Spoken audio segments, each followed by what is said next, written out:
Wind moves slowly across the desert. Sand drifts across an ancient hillside. Somewhere in the cliffs of Upper Egypt, a discovery was waiting. Not gold, not treasure, but something far more dangerous. Knowledge. In the winter of 1945, a farmer digging for fertilizer near the town of Nag Hammadi struck something buried beneath the earth. A sealed clay jar. Inside that jar were 13 ancient books, papyrus manuscripts wrapped in leather, texts that had been hidden for nearly 16 centuries. Among them was a mysterious work known today as the Gospel of Truth, a text unlike the 4 Gospels found in the New Testament. This Gospel does not describe miracles in Galilee. It does not recount parables told beside the sea.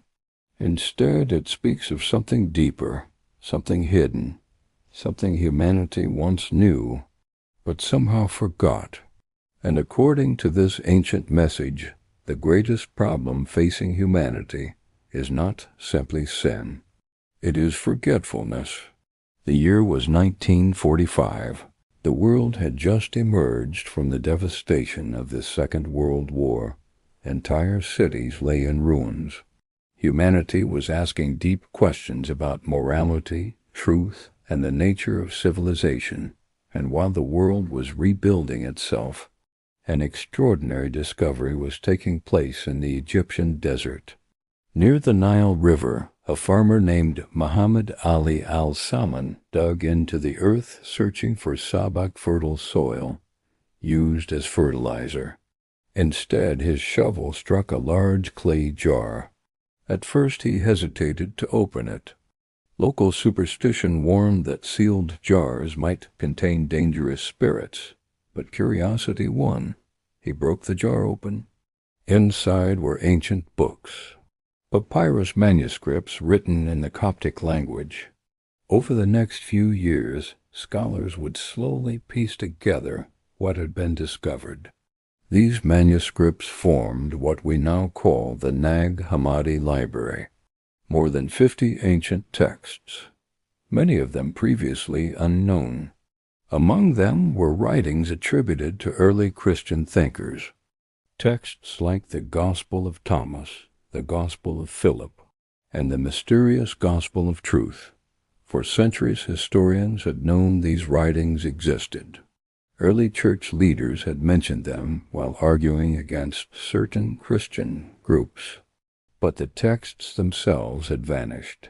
Now they had been found, hidden in the desert for over 1,600 years. Why were they buried? Who hid them?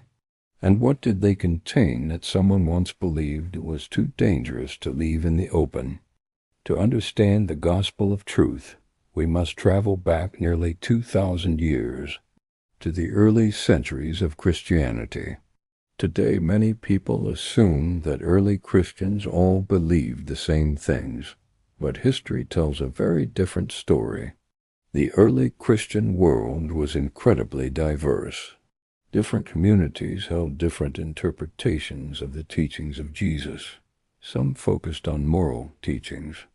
Others emphasized prophecy. Still others explored mystical interpretations of spiritual knowledge. One group in particular became known for emphasizing hidden wisdom.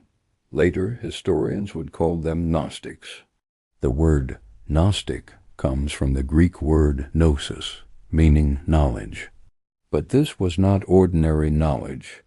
It was spiritual insight. Knowledge about the nature of reality. Knowledge about humanity's divine origin. And knowledge about how to awaken from spiritual ignorance.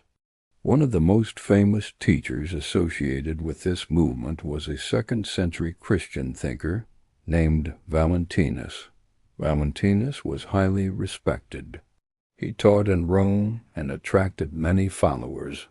Some historians even believe he was once considered as a candidate for Bishop of Rome, but his ideas eventually became controversial.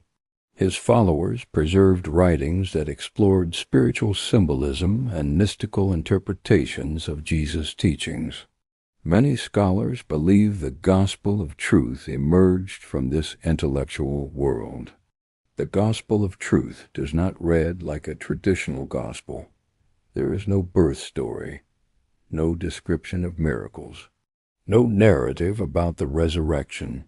Instead, the text reads almost like a sermon or a meditation.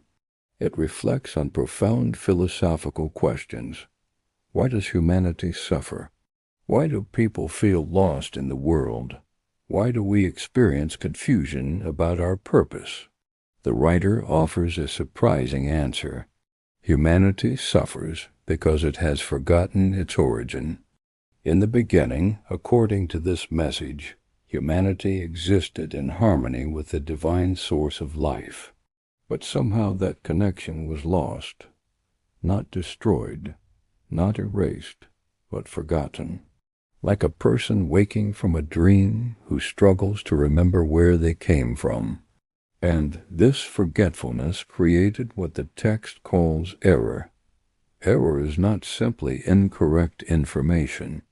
Error is a state of spiritual confusion. It is the fog that settles over human consciousness when truth is forgotten. When that happens, people begin searching everywhere for answers. They create philosophies, religions, political systems, empires. Yet the deeper question remains unanswered. Who are we? And why do we feel like strangers in the world? According to the gospel of truth, the arrival of Jesus represents a turning point in human history. But the text presents his role differently from traditional narratives. Jesus appears not only as a savior, but as a revealer, someone who came to remind humanity of what it had forgotten. The text describes people as wandering in confusion, searching for something they cannot quite name, like travelers lost in the dark. Then suddenly a light appears. That light reveals the path. Jesus, in this interpretation, brings knowledge of the Father, the source of all existence. Through his teaching, people begin to remember their true identity, not merely as citizens of earthly kingdoms, but as beings connected to the divine source. For those who recognize this message, the experience is described as joy. The text begins with a celebration of this joy, because discovering truth is like remembering a long-forgotten home. If the gospel of truth contained such powerful ideas, why was it buried? The answer lies in the conflicts of early Christianity. As Christian communities grew, leaders began defining which teachings were considered orthodox. Texts that supported those teachings were preserved and copied. Others were rejected. Some were labeled dangerous. Over time, many alternative writings disappeared. Some were destroyed. Others were hidden. Many scholars believe that when church leaders ordered certain texts to be banned in the 4th century, monks or believers hid these manuscripts in the desert to preserve them. If that is true, the Nag Hammadi discovery represents a remarkable survival, a library buried in the sand, waiting for centuries until the modern world was ready to rediscover it. The gospel of truth raises questions that remain deeply relevant today. Why do humans feel disconnected from meaning? Why do people chase success yet still feel empty? Why does the modern world produce so much knowledge yet still struggle with wisdom? The ancient writer suggests a simple answer. Humanity is searching for something it once knew, something hidden within memory, something called truth. And truth, according to this message, does not come through force. It comes through recognition, like remembering a forgotten name, or suddenly realizing a dream you once had. As we continue this journey through the gospel of truth, we will explore the ideas hidden within this ancient text. Ideas about the nature of reality, the origin of consciousness, and the mysterious concept of awakening. But before we go further, one question remains. What if the greatest problem humanity faces is not ignorance alone, but forgetting who we truly are? In the next episode, we explore the first and most important concept of the gospel of truth, the idea that humanity suffers from a profound spiritual amnesia, a forgetting that shapes the entire human story, and perhaps the key to rediscovering the truth.